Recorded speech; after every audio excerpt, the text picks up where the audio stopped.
अरे सबई जुटल बा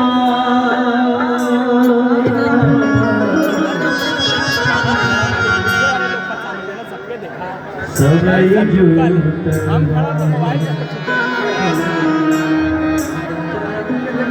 मैया के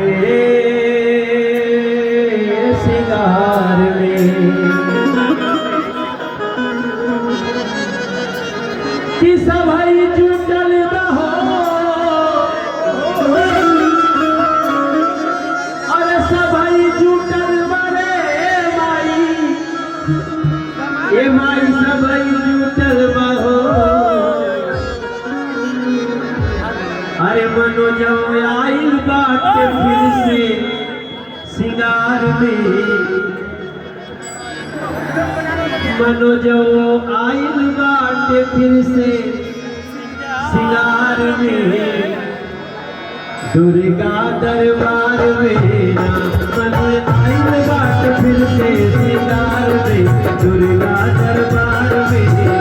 सबई जुटल बा माई के सिंगार में दुर्गा दरबार में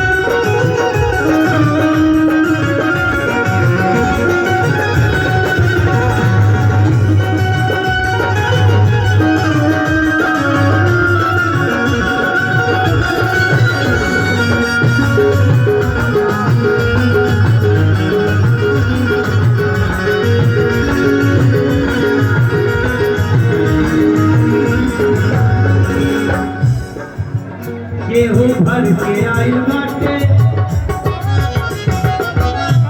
गोपाल भैया हम यहाँ डायरी देख के ना गए माई जवन हेने दे दिया उन्हें हेने से निकला था वाह वाह और ये गाना कई बार गा चुकल बानी बोलो बाबू अब आज हमारे दिमाग में अचानक देखो भाव आइल गेहूं भर के आइल बाटे गेहूं भर के आइल बाटे गेहूं भरे आइल बाटे गेहूं भर के आइल बाटे भैया हमें लगा कि माँ कह रही है ऐसा बोलो मनोजवा के तो झोली भर गई बा लेकिन कितना लोग आपको झोली भरे खाते नहीं रहते गेहूं भर के आइल बाटे गेहूं भरे आइल बाटे गेहूं भर के आइल बाटे